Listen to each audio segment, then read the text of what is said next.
السلام علیکم۔ مجھے امید ہے آپ سب خیریت سے ہیں۔ آج میں آپ کو جو کہانی سنانے جا رہی ہوں وہ ہے حروف تہجی کے حرف ڑ کی۔ یہ دیکھیے، یہ ہے ڑ۔ یہ حروف تہجی کے ر کے خاندان کا دوسرا حرف ہے۔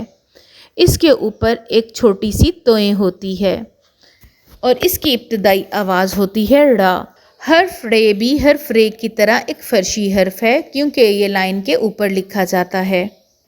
چلیے حرف ڑ کی کہانی سنتے ہیں۔ ڑ پہاڑ کے دامن میں ڑ آڑو کا بہت بڑا باغ ہے۔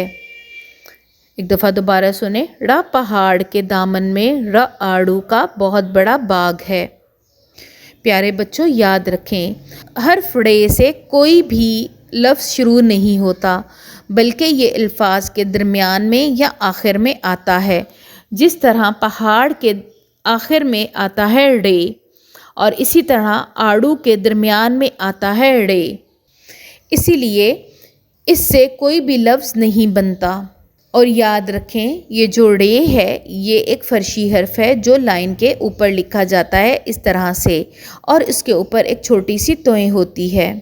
کیا آپ کو اور ایسے الفاظ پتہ ہیں جن کے درمیان میں یا آخر میں ڑ آتا ہو؟ جیسا کہ جڑ، جڑ کے آخر میں ڑ آتا ہے۔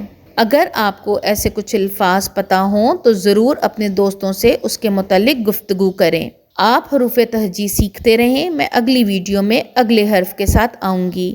اپنا خیال رکھیں۔ اللہ حافظ۔